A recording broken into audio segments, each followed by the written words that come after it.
सकाळचे 6:45 वाजले आहेत आणि आपण आता अहमदाबादवरून कच्छला निघालो आहोत।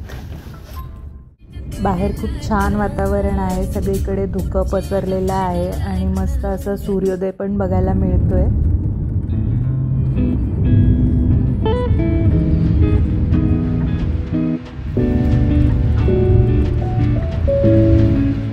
हॅलो, आता आम्ही नाश्त्यासाठी थांबलेलो आहे। सकाळचे 8:30 झालेले आहेत। घरातून निघायला आम्हाला झालं ते 6:30 पावणे 7। थोडं लवकर निघायचं होतं पण उशीर झाला, पण आता आहे रस्ता चांगला, बघू किती वाजतात पोचायला।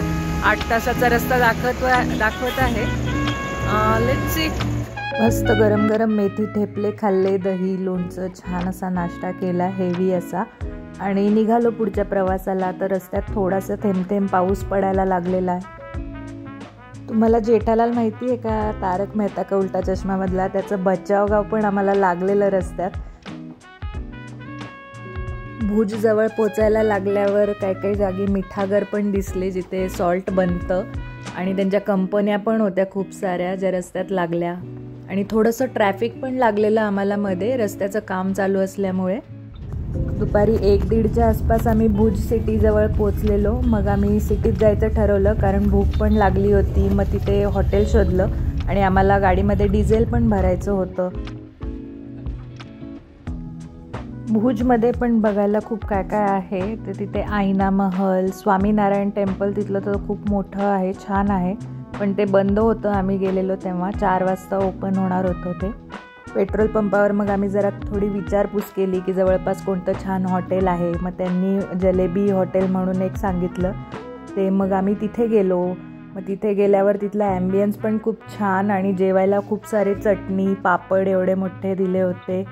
आपण खूपदा गुगलवर सर्च करून हॉटेलला ते जातो आणि मग जेवण ओके निघतं। मग त्याच्यापेक्षा बाहेर गेल्यावर असं वाटतं की जर लोकल क्युझिन खायचं असेल तर तिथल्या लोकल लोकांनाच विचारलं पाहिजे, ते चांगले हॉटेल सजेस्ट करू शकतात। आणि खूप मस्त थाळी होती, आणि ताकाचं भांडं तर असं भरून दिलेलं होतं। सगळीकडे तुम्ही गुजरातमध्ये गेला की असंच मिळतं तुम्हाला। गुजरातमध्ये सगळ्या हॉटेलमध्ये तुम्हाला रोटी आणि रोटलो असं 2 प्रकार मिळतात। रोटी म्हणजे आपली पोळी जशी असते तसंच, आणि रोटलो म्हणजे असतं बाजरीची भाकरी। मस्त असं हेवी जेवण केलं आणि मग आम्ही परत पुढचा प्रवास चालू केला। मग जाताना आम्हाला रस्त्यात स्वामीनारायण टेम्पल पण लागलेलं, जे बंद होतं। आम्ही भुज सिटीमध्ये जास्त काही फिरलो नाही, कारण आम्हाला लवकर पोचायचं होतं। आम्हाला संध्याकाळचा सनसेट बघायचा होता व्हाईट रणमध्ये, त्यामुळे आम्ही लगेच तिथून निघालो। भुजपासून 2 तासाचा रस्ता आहे व्हाईट रणचा, 90 किलोमीटर आहे अप्रॉक्सिमेटली डिस्टन्स। तर रस्ता तर खूप छान आहे।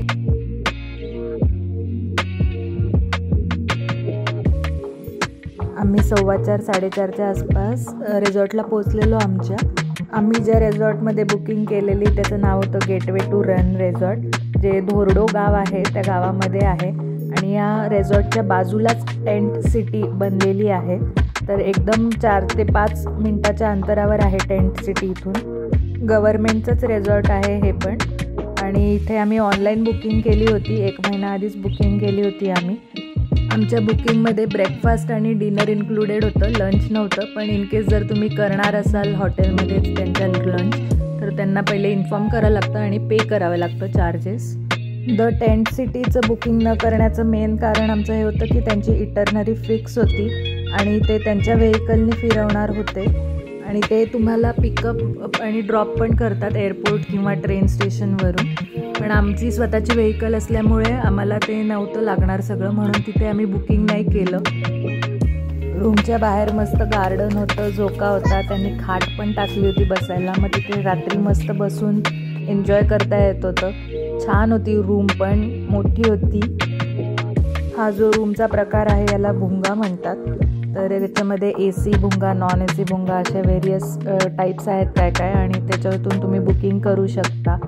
रूम छान होती, आणि मग नंतर आम्ही सेटल झालो जरा आणि आवरायला घेतलं। आम्हाला सनसेटला जायचं होतं, पण आवरेपर्यंत थोडं लेट झालंच आम्हाला, 5:30 वाजले आवरायला, आणि तोपर्यंत सनसेट झालेला जो रिसॉर्टमधूनच बघितला आम्ही। तरी पण आम्ही निघालो, म्हटलं बघून येऊ, चक्कर मारून येऊ। इथे एंट्री करायच्या आधी आर्मीचे ऑफिसर्स आहेत, जे तुमचा आधार चेक करतात, नाव एंट्री करून घेतात, व्हेकल नंबर एंट्री करून घेतात, आणि मग एंटर करू देतात तुम्हाला आत।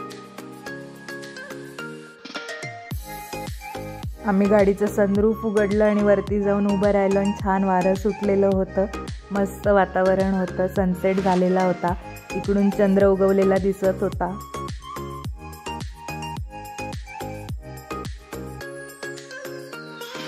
इथे तुम्हाला सकाळी 6 वाजल्यापासून संध्याकाळी 6 वाजेपर्यंत एंट्री आहे, त्याच्यानंतर ते सोडत नाहीत। इथे आल्यावर आम्हाला कळालं की इथे जस्ट लास्ट वीक पाऊस पडलेला खूप, त्याच्यामुळे इथे खूप पाणी होतं सगळीकडे।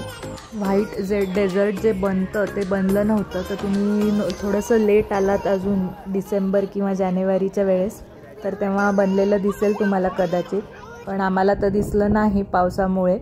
आत्ता नोव्हेंबर चालू आहे, आम्ही नोव्हेंबरमध्ये आलेलो आहोत, पण वातावरण खूप छान आहे, बघण्यासारखं आहे। तुम्ही यायच्या आधी वेदर चेक करून येताल एकदा नक्की।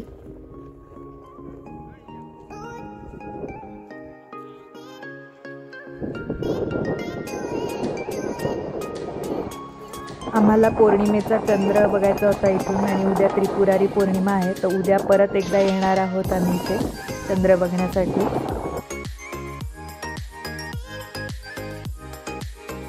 6:30 वाजता संध्याकाळी आम्ही तिथून निघालो असेल रणमधून, आणि रिसॉर्टपासून एक 5 किलोमीटरच्या अंतरावर आहे। मग परत रिसॉर्टला आलो, रिसॉर्टमध्ये कल्चरल प्रोग्राम होता रात्री ठेवलेला त्यांनी, तर मग तो पण आम्हाला बघायचा होता।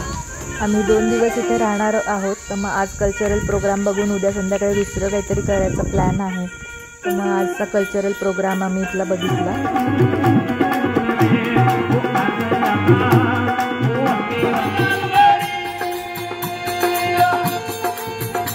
श्रावणी तर म्युझिक लागलं की नाचायला लागते, तर तिला तर खूप मज्जा आली, तिने खूप एन्जॉय केला। प्रोग्राम झाल्यानंतर मग रिसॉर्टमध्येच डिनर केलं आणि मग रात्री मस्त वॉकला निघालो। टेंट सिटी एकदम 5 मिनिटाच्या अंतरावर चालतच आहे, तर मग तिथे चालत चालत गेलेलो, तिथे फोटो काढले। रात्री 10-10:30 वाजताचे हे फोटो आहेत, खूप सुंदर आहे। तर आम्हाला तिथे गेल्यावर कळालं की आत जायला पण तिथे परमिशन देऊ शकतात, रिसॉर्टमधून सांगावं लागतं।